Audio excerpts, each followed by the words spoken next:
اهلا بكم في يوم جديد وفيديو جديد، وان شاء الله تكونوا بخير واحسن حال.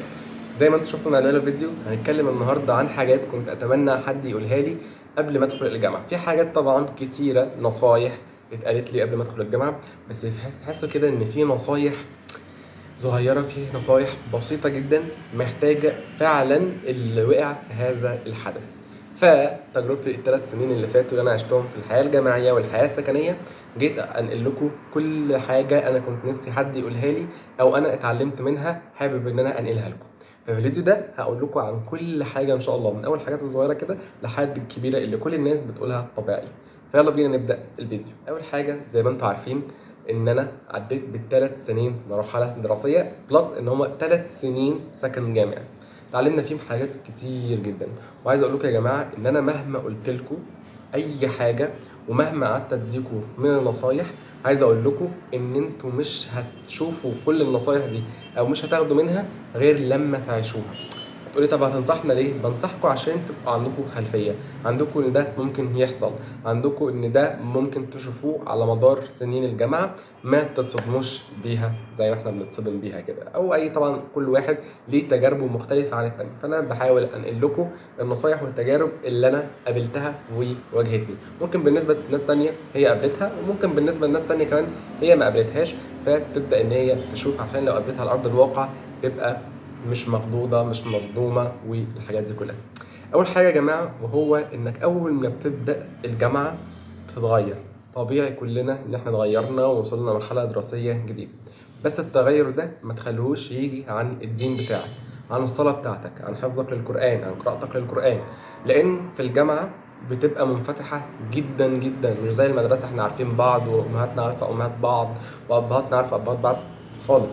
انت في الجامعه بتقابل ثقافات مختلفه، مجتمع اخر تاني من محافظات مختلفة، فكل واحد ليه فعلا فكرة مختلفة جدا. فحاول انك تحافظ على الدين بتاعك، تحافظ على حفظ قراءتك للقرآن، ما تخليش ان اي حد يوقفك من الحاجات دي. طبعا دي حاجة طبيعية ان احنا المفروض نعملها. ليه بقول كده؟ عشان بيجي اوقات محاضرات، اوقات سكاشن، اوقات قاعدة مع الصحاب والاذان بيأذن مش بنصلي، بنقول خلاص لما نرجع من الكلية لما نرجع من الجامعة نصلي كله. لا يا جماعة، بجد بجد بجد حافظوا على صلاتكم، سواء كان عندكم محاضرات كان عندكم سكاشن. انا كذات نادر يعني احكي لكم تجربتي، كان دايما الاذان بيأذن يا اما بعد المحاضره ما بتخلص، يعني مثلا المحاضره من عندي من 11 لواحدة. احيانا حسب التوقيت الصيفي او الشتوي ممكن الظهر بيأذن الساعه 12، ممكن يأذن الساعه 1. الساعه 12 دي ما كنتش بعرف اطلع من المحاضره، ما ينفعش يعني اطلع من المحاضره، فكنت بستنى لما اخلص المحاضره واروح بسرعه اروح اصلي. هتقولي طب ما احنا عندنا محاضره تانية. عايز اقول لكم يا جماعه ان انا بجد معنى الكلمه لما كنت بروح اصلي وارجع عمرها ما كانت في محاضره بدات قبل ما بقى كنت بدخل. بجد يعني كنت الساعه مثلا 1:05، يا نهار ابيض الدكتور جاي، الدكتور يتاخر شويه. يا نهار ابيض الساعه 1، بقول مش مشكله هروح اصلي وارجع اعتذر له او ايا كان اللي هيحصل. سبحان الله ما قابلتنيش ان انا دخلت مثلا المحاضره ولقيت الدكتور بيطردني، او لقيت الدكتور دخل قبليه. لو دخل حتى قبليه بيبقى لسه داخل حالا. فبجد بجد بتفرق قوي يا جماعه، والله بتفرق جدا. فعشان كده بقول لكم ان انتوا حاولوا تحافظوا على صلاتكم وقراءتكم للقران الصبح كل يوم. تاني حاجه بقى وهم بعد ما خلاص انت دخلت الكليه بقى تبدا ان انت خلاص حافظت على دينك وصلاتك وقراءتك للقران وبدات انك تروح محاضرات. اتحاد الطلبه، اتحاد الطلبه هم انا ما بقولش عليهم حاجه وحشه، بس عشان لو في حد من بتوع اتحاد الطلبه بيسمعوني، انا ما بقولش عليهم حاجه وحشه. اتحاد الطلبه من الناس اللي هي بتحاول ان هي تنسق ما بين مذاكرتها وان هي تساعد الناس في الجامعه او في الكليه. طبعا بيبقى في ناس كتيره جدا بيقعدوا بقى طبعا اول ما تدخل الكليه يقعدوا يقول لك احنا كذا واسره كذا ومش عارفين كذا وبنعمل ايفنتات كذا وبنعمل، بيقولوا لك حاجات كتير جدا. اهم حاجه انك ما تدخلش اتحاد الطلبه الا لو هتقدر توفق ما بين دراستك وانك تدخل معاهم في الايفنتات واللي هم الحاجات اللي بيعملوها والرحلات وكل ده. ما تخليش ان اتحاد الطلبه عموما ياخدك من المحاضرات والسكاشن والبتاع ده الا لو قدرت توازن ما بينهم. يعني ايه اوازن ما بينهم؟ يعني تروح محاضراتك، تروح السكاشن بتاعتك في الاوقات الفاضيه، تروح لاتحاد الطلبه تنظم الرحلات، تنظم ده كله، تطلع بيهم كل حاجه، بس حاول ان انت ما تسيبش المحاضرات والسكاشن. ودي هي النصيحه الثالثه، انك ما تسيبش يا جماعه المحاضرات والسكاشن. لو هتقدر تلم محاضراتك والسكاشن بتاعتك عموما قبل الامتحان بشهرين، انا ما بقولش بشهر عشان شهر دي ضغط كبير، بشهرين ما عنديش مشكله، اعمل اللي انت عايزه في الكليه، تلعب، تسافر، تعمل اللي انت عايزه. ولكن لو ما قدرتش تلمه مش في شهرين، يعني قبل الامتحانات بشهرين، لا، انت محتاج تلمه من قبلها، محتاج انت تحضر محاضرات فعلا عشان في حاجات كتير بتتقال. وكمان من غير الحاجات بتتقال، بيبقى في يا جماعه بجد بجد دكاتره بتقعد تنصحك نصايح حياتيه، حياتيه غير سوق العمل، اجتماعيه، بينصحوك بحاجات كتير جدا. وكمان السكاشن بتاعتك، سكاشن بالذات بتحس ان انت والمعيد كده فرق يعني 5 سنين، بس هو دخل سوق العمل، تاخد منه كل الخبره، تساله على كل اللي انت عايزه. بجد بجد ما تفوتش اي محاضرات واي سكاشن بتاعتك، لان هم بيفرقوا جدا. وكمان النصيحه الرابعه اللي هتدخل بعد كده، ان هو اهتم بتقديرك. مش معناه ان انا بحضر بكل المحاضرات وبحضر كل السكاشن بس انا ما بعملش حاجه، لا، انت محتاج منك جهد، محتاج منك انك تذاكر عشان تجيب جي بي اي عالي. هتقولي هو الجي بي اي بيأثر؟ انا مهم عندي ان انا اشتغل، كلنا قلنا كده، المهم ان انا عندي اشتغل اجيب فلوس. بس يا جماعه بيني وبينكم كده انتهى بسيطه، في شركات كتير جدا وفي شغل كتير جدا ما بيشغلكش غير لو الجي بي اي بتاعك عالي او التقدير بتاعك عالي. لكن اللي ممكن تلاقي التقدير بتاعك قليل، خلاص لا مش عايزين، الا لو في حالات كتيره جدا ان انت دماغك ما شاء الله جباره وشغاله، وبتكون خلاص يعني تحس ان انت لا انا خلاص مفيش، يعني الشركه نفسها تقول ايه ده مفيش منه اتنين.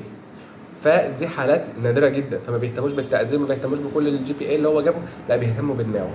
فطبعا محتاج انك تجيب تقدير كويس. حتى لو انت ما بتهتمش بالتقدير، حاول انك تجيب في الرينج المتوسط، في الرينج الصح. كمان في النصيحة الخامسة اللي هتدخل تحت البند ده برضو، انك ما تتكسفش انك تسأل في المحاضرات، ما تتكسفش انك تقول انا مش فاهم الحتة دي، ما تتكسفش في المواعيد تقول له انا لا انا مش عارف الحتة دي اعيدها لي تاني. يا جماعة بجد بجد بجد الحاجة دي بتفرق.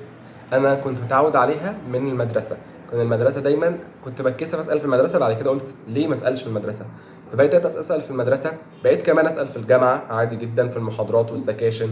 فمش عيب خالص، محدش قال عليك انت اهبل، انت فاشل، خليهم يقولوا اللي يقولوه، المهم انك ما تطلعش مش فاهم حاجه، او ما تطلعش كان عندك سؤال ونفسك جدا حد يجاوبك عليه. لان بجد بجد بتلاقي نفسك السؤال ده بعد كده بيجي لك، ممكن السؤال اللي انت سالته ممكن تاخده في انترفيو في الشغل. فما تتكسفش انك تسال.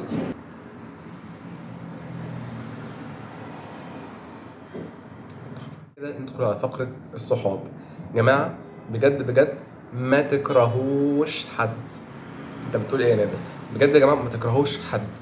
وكمان هي النصيحتين في بعض كده، ما تكرهوش حد وما تحكمش على حد بسبب رأي تاني.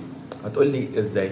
بص، ما تكرهوش حد يعني صاحبه كل الناس عادي، حد عمل معاك حاجة وحشة ما تكرهوش، عادي تعامل معاه طبيعي، تجنبه، لكن ما توصلهوش لدرجة ان هو يكرهك، لدرجة ان هو في يوم من الايام يندم ان هو صاحبك.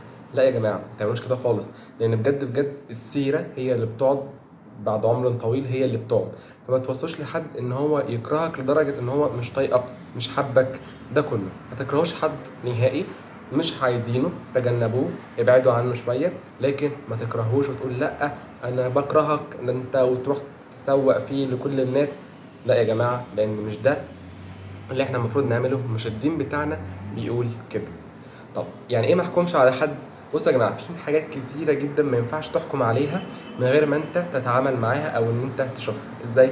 مثال عندي، كان عندي دكتور ماس بيدينا ماس، المهم الدكتور ده كان دماغه حلوه جدا، وتحس انت قاعد في ثانويه عامه، بجد قاعد في ثانويه عامه عمال يشرح لك الماس وكل حاجه. وكمان اسئلته في الامتحان كانت بتحسسك ان هو ايه، كل كلمه بيقولها في المحاضره بتيجي في الامتحان. المهم في ناس كتيره ما كانتش حباه، انا جربته من سنه اولى، في ناس كتيره جت بعديها قال لي لا ده كان من اسوأ الدكاتره، لا ده من الدكاتره الوحشين قوي اللي بيصعبوا الماده. لكن انا كان بالنسبه لي ده من الدكاتره الحلوين جدا اللي كانوا بيفهموا الماده ويبسطوا الماده باقل شكل. بس بقى ما تيجي تقف كده، وقفت لحظه قلت ايه ده، معناها ان احنا ما نحكمش على اي حد من غير ما نشوفه، من غير ما نتعامل معاه. ففعلا لما يجي حد يقول لك الدكتور ده وحش وياك تاخد معاه بتاع، ما تصدقهوش غير لو انت واثق فيه، فعلا الا لو انت واثق فيه وعارف ان هو مثلا شاطر، او ان هو فعلا انت اتعاملت معاه. غير كده ما تصدقهوش بجد. يعني دايما كتيرة بيجي سنة أولى بيسألوا سنة رابعة وسنة تالتة الدكتور ده أخباره إيه، ويقعدوا يكرهوه فيه. أنت نفسك لو حد الدكتور شاطر أو غير طريقة شرحه، أنت نفسك هيبقى داخل جوه إيه، أنا مش طايقه، أنا مش حابه، ده بيعمل كذا وكذا. فأنت نفسيتك هتشيل من الدكتور. ودي من الحاجات اللي هي لا يعني بعد كده مش هتعرف تعيش، مش هتعرف تتعامل مع الدكتور. يعني تخيل الدكتور ده بعد كده هو يمسك معاك كذا مادة على مدار السنة، فمش هتبقى أحسن حاجة كمان من النصيحة برضو الحلوة جدا اللي أنا عملتها خلال مسيرتي التعليمية دي، وهي إن أنا أعرف كل الناس. أعرف الشخص ده والشخص ده والشخص ده والشخص ده. هل أنا قلت عليهم إنهم أصحابي؟ لأ، بس أنا مجرد أنا بتعرف عليهم، بعرف شخصيتهم. في يوم ما ممكن يساعدوني، وفعلا هيساعدوك، ولو انت قلت لهم حاجه ممكن يساعدوك. بس ما تقولش لا انا مش هصاحب حد، انا هفضل لوحدي، انا هتارجت ان انا هجيب جي بي اي عالي واطلع من الاوائل والمذاكره وبس. لا يا جماعه، بجد بجد مش دي الحياه، مش دي اللي هتستمر الحياه عليها. هات جي بي اي عالي، هتذاكر كويس وهتطلع من الاوائل، بس عيش حياتك، صاحب الناس عادي، مفيش اي مشكله، اخرج، اعمل اللي انت عايزه. بس حاول زي ما قلت لك في بدايه الفيديو انك توازن، تعمل بالانس كده، انك توازن ما بين الاثنين عشان تعرف تتفوق عموما في كل الحياه، مش مجرد في الكليه او الجامعه بس. وكمان دي نصيحه من النصايح اللي انا قلتها لكم في سلسله الكليات. قلت لكم انكم تبداوا كورسز من بدري.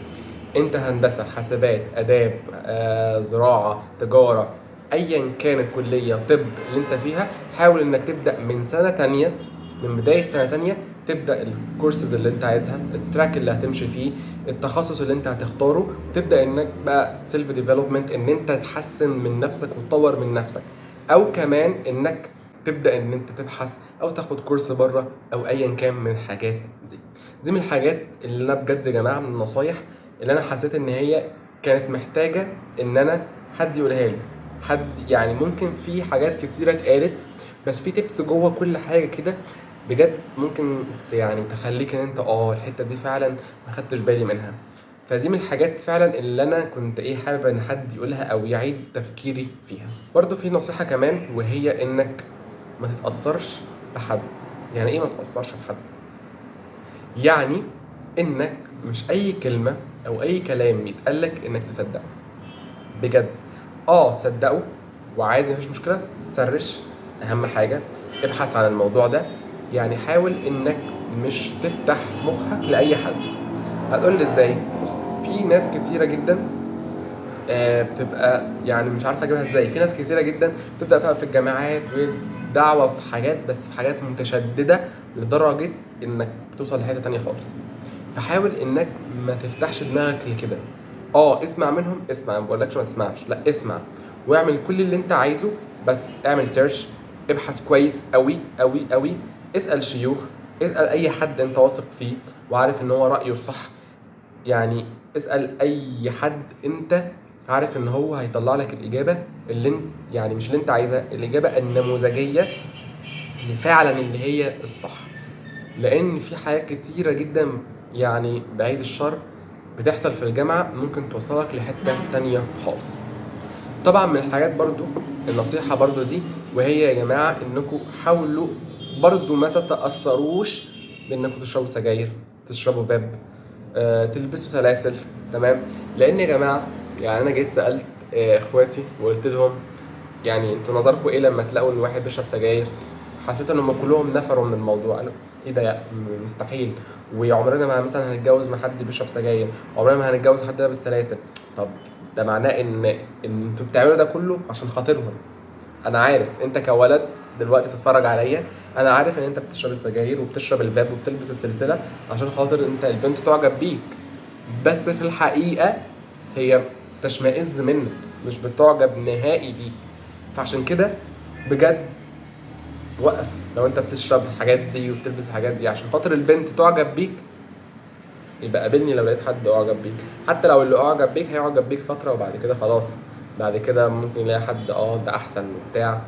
فبجد بجد حاول انك اولا تبعد عن الناس دي، وحاول انت لو شخص بتعمل كده حاول ان انت تتجنب الحاجات دي، لان فعلا الحاجات دي مش هتعيش بعد كده يعني ضرة جدا. وطبعا انا كواحد يعني في الطب يعني قد كده، عمري ما هقول لك اضرار الحاجات، انت عارف اكتر مني، وانا وانت عارفين وبنعمل سيرش وندخل وبنعمل، والتكنولوجيا كلنا عندنا فعارفين الاضرار والحاجات دي كلها. فدي من النصايح اللي انا بجد حبيت اشاركها معاكم وحبيت اقولها لكم، عشان فعلا حسيت انها لازم تتقال، ان انا لازم افتح مخكم كده عليها وافتح مخي انا كمان عليها وننصح بعض. فدي كانت النصايح الجامعيه اللي انا جايبها في تفكيري حاليا، واللي انا فتحت الفيديو واصوره كده على طول. طبعا كنت مرتب حاجات ونسيتها، بس حسيت ان ده ربنا الهمني الحمد لله ان انا اقول لكم الحاجات دي. يا رب تكونوا استفدتوا باكتر يعني من معلومه، ان شاء الله لو 1% بس تكونوا استفدتوا. لو حابين ان انا اعمل لكم معلومات على السكن عشان الفيديو طول قوي فحسيت انتوا هتملوا، فلو عايزين معلومات ان ازاي ان انا اتعايش في السكن وازاي ان انا اتاقلم على السكن، اكتبوا لي في الكومنتس عشان اعمل لكم الفيديو ده.